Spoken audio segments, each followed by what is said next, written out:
गुरुनाथ तुमचं हे वागणं बरोबर नाहीये. कोण बोलतंय माझ्याच ऑफिसमध्ये हो मला पानवलकर? सांगा त्यांना तुमचं वर्तमानपत्राचं ऑफिस नाहीये.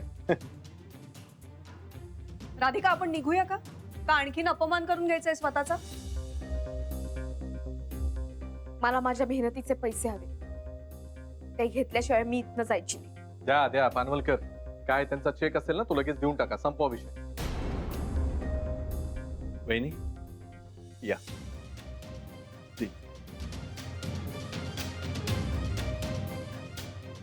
आणि राऊंड फिगर करा, काय कन्व्हेन्स वगैरे सगळं ऍड करा त्याच्यात.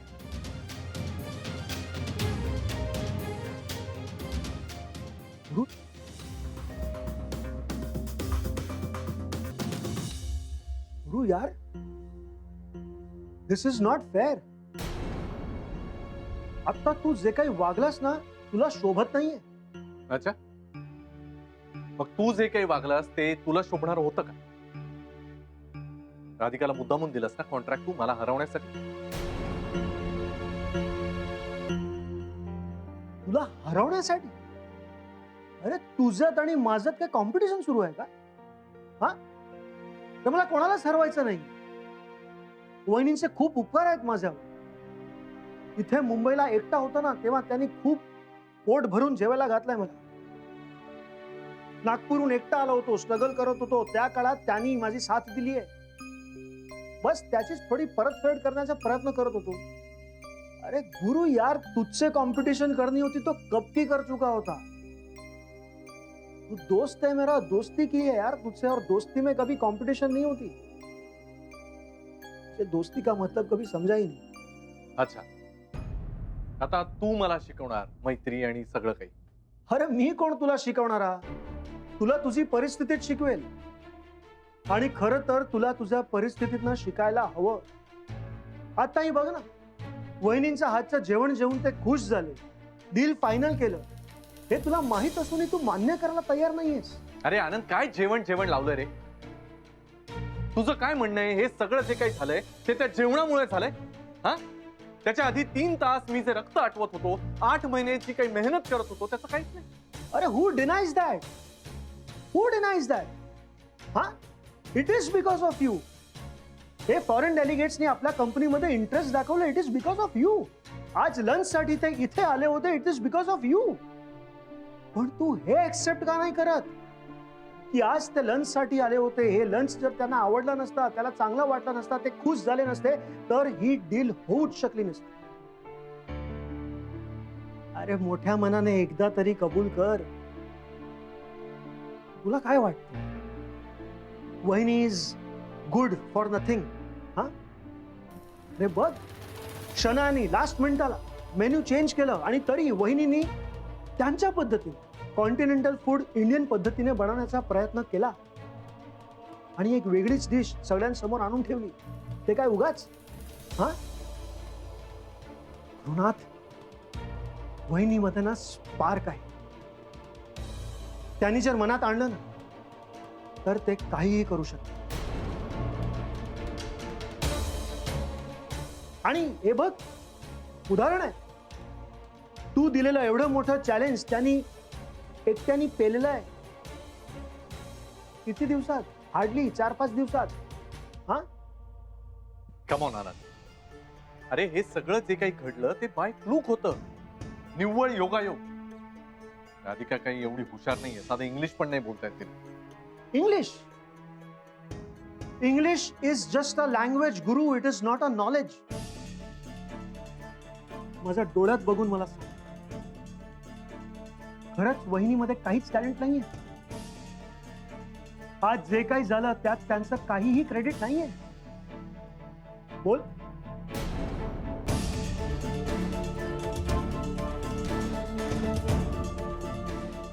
मिळालं, मला माझं उत्तर मिळालं. आणि मला खात्री आहे एक ना एक दिवस वहिनी सुद्धा तुला उत्तर देणार. आणि असं उत्तर देणार तेव्हा तुझ्याकडे एकही प्रश्न उरलेला नसेल विचार. गुरु, आय एम डॅम शुअर अशी वेळ येणार.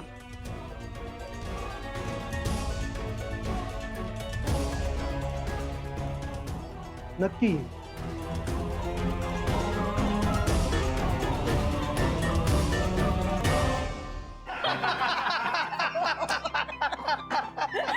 गुप्ते तो फॉरेनर काय बोट चाटत होता. मला इतकी गंमत वाटली ना.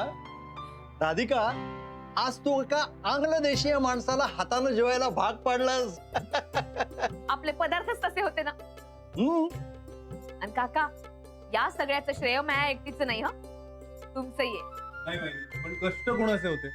हो ना, आम्ही फक्त मदत केली तुला. नाही अरे ती आता त्या दिवशी मी केवढी नर्वस झाले होते, पण तू मार्ग दाखवला. तुझ्या शेफ सरांकडे आपण गेलो, त्याची किती मदत झाली ना. आणि त्याचाच उपयोग झाला. अगं, मला तर इतकी धास्ती वाटत होती. म्हणलं हे लोक खातायत की नाही, पण आवडली बुवा चव.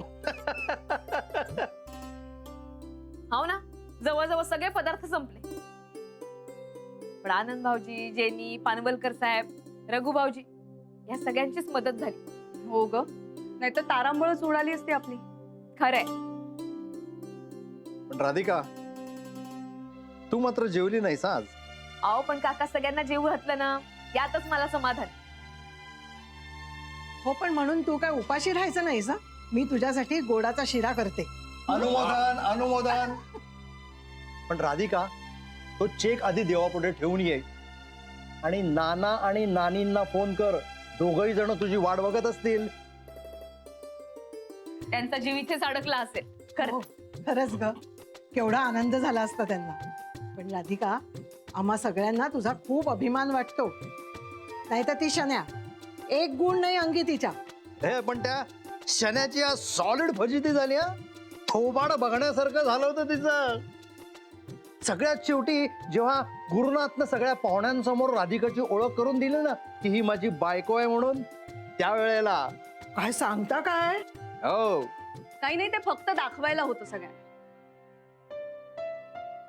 गुरुनाथ किती स्वार्थी आहे सगळ्यांनाच माहिती. एरवी ही डोळ्यासमोरही नको असते त्याला, पण आज इतकं कौतुक करत होता आणि स्वतःचा फायदा करून घेत होता फक्त.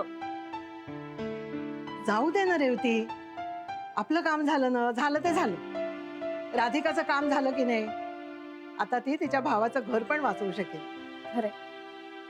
उद्याचा दिवस कधी उगवतोय असं झालंय मला. उद्याच यांना यांचे पैसे दे, दादाच्या घराचे पेपर्स वापस घेऊ. दादाला, त्याच्या घराला सुख लाभू दे. बस याशिवाय दुसरा आनंद नसेल. आणि असं म्हणतात ना, आपण दुसऱ्यासाठी काही मागितलं तर आपलंही भलं होतं. हो ना? 100%. या गोष्टीवर एक चहा झाला पाहिजे. रेवती, चहा ठेव.